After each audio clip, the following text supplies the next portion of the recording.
You're stuck in a rut. You're going through the motions and you just feel like a shell of yourself. I know how that feels, and I know how to get unstuck. I know what it takes to start to feel alive again.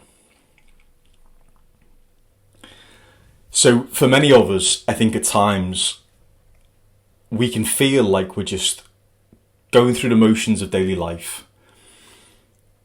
And although we're doing many of the things that people tell us we should be doing, inside we feel empty and we feel lost.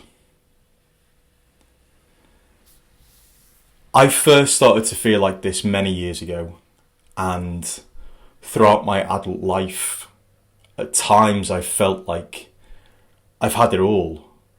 I've had a wonderful life, yet on the inside, I've felt completely lost as to who I am and where I'm going. Maybe at the moment for you, you feel like you have maybe a good job or a good enough job, maybe something that brings in what you need, and maybe you have a good routine. Maybe your habits are okay. Maybe you exercise, maybe you have a journaling or a meditation routine, or maybe you just find something that really helps you. But maybe despite these things, maybe despite the good life that you have on paper, and maybe the routine or schedule that's in your calendar, maybe despite all of that, you still just feel empty inside, and you feel like you're just going through the motions of a hamster wheel, as if every day's Groundhog Day.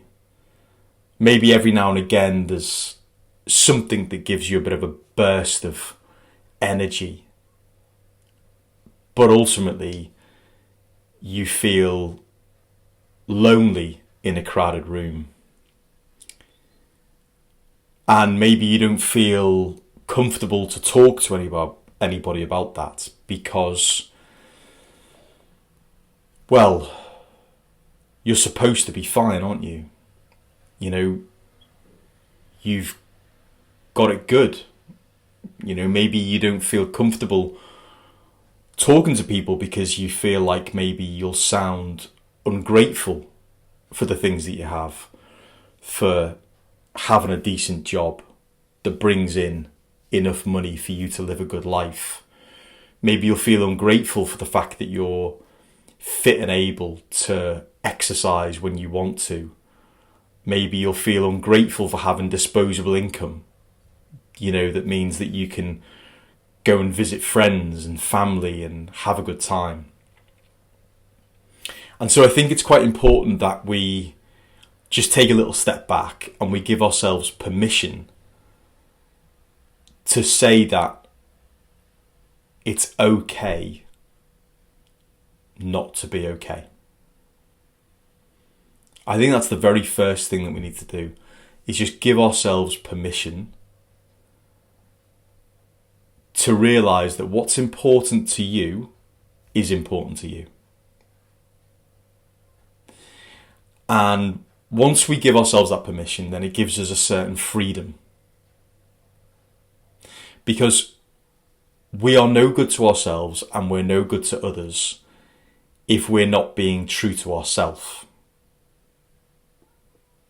If we can't get ourselves in a present state of mind whereby we are feeling alive and energized and driven and excited, if we're not able to get ourselves into that place, then we don't just owe it to ourselves to change something, but we owe it to everybody else around us. So once we've given ourselves permission to be okay with not being okay, then it's about picking one very, very small, minute thing that we can change. And it's all about those really small incremental changes to break out of our rut, to become unstuck. It's not going to happen with one big bang.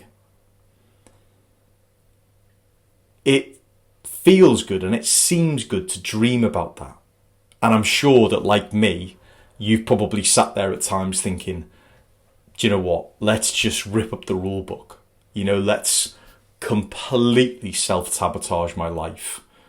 Let's just, quit the job or quit the relationship or, leave the area or pack a bag and never come back. Part of us might well feel like that, like trying to run away and escape. And that's natural because we're human. And that's chemicals. That's what we want to do. It's fight or flight or freeze. And so we can be forgiven for dreaming of that. But the reality is, even if we did that, whatever we run to, we also take with us this feeling. Because we still don't really know enough about what's going on inside us to know what we need. And so the scariest thing of all of this is running away from the here and now, only to find that we feel exactly the same in wherever we run to. So once we've given ourselves permission to be okay with not being okay, the next stage is just to change that one little tiny thing. And by thing, I mean habit. I mean behaviour. I mean that we have to do an audit almost of our habits and our routines. And we have to think about, okay, what is it that's really not helping this? Now, it might be taking something away.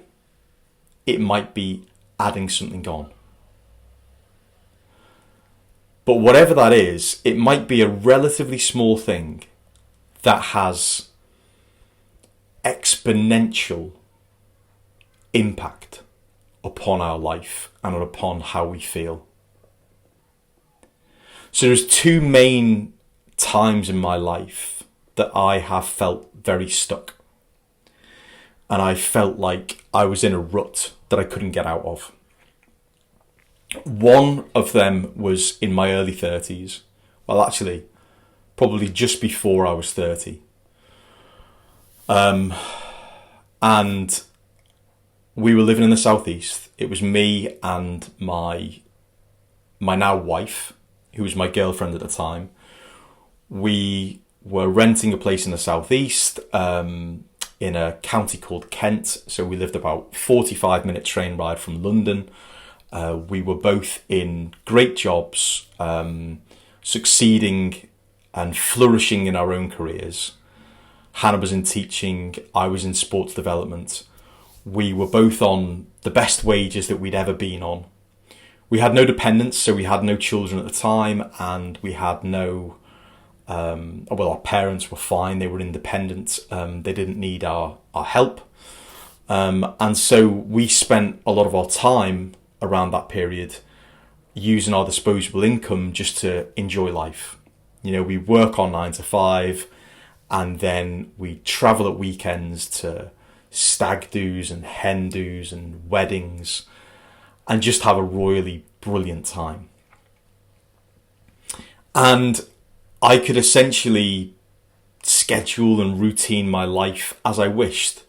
I had a fantastic job that gave me amazing flexibility, working with brilliant people. I could eat my breakfast at the time that I wanted to. I could exercise when I wanted to. We had enough food to eat, enough money to eat great food. And so we were living, by all accounts, by society standards, we were living this incredibly comfortable, privileged life. And yet, I came home one night in the autumn of 2013, and Hannah said to me, Jay, like, you're not right. You're not right. And I knew exactly what she meant. Like, I was just going through the motions. I had no spark, had no drive. I was just like pottering through life, really. And all the things that usually brought me like real energy and real drive, like going to the gym, they weren't working. And that was scary. So I pick up my gym bag. If I got back and I just really did feel down, for no particular reason, I just grab my gym bag and I just get out the house. I'd go to the gym and I'd know that I'd come back like a brand new person. And for some reason I wasn't. And I think for the first time in my life I thought, wow, what do I do now? My go-to, the things that have always worked, they're just no longer working. And yet I felt unable to talk to anybody about it because, again, I felt like I'd sound ungrateful. I just felt like I'd sound spoilt and privileged, that I had this amazing life and that I should be very grateful and happy for it. And, what sort of problem did I have? Do you know, really? And so Hannah just stopped me and said, like, you're not right. And that, for me, back in, say, 2013, was the first time that I really got myself into a rut and into a place whereby I just didn't feel like I was living anymore. And then it took me a lot of concerted effort and a lot of steps to try to break that cycle and try to get myself feeling like me again.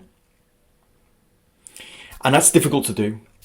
And so I would like to extend an invitation to you now, that if you're feeling like that, if you're feeling stuck in a rut, if you're feeling like you're going through the motions of life but you're not really living, then let's jump on a call. Let's have a call and we could talk about how we could make a plan to change that. And it will be one small incremental step at a time. Once you can give yourself permission to be okay with not being okay, and once you can make one very small behaviour change, then it really opens the doors to the pathway to break free from that rut and to get back on track and to feel like you're living again. So jump on a call if this resonates with you. Book in with me. And let's get you unstuck. Let's get you out of that rut. Let's get you feeling alive again. And let's get you back on track.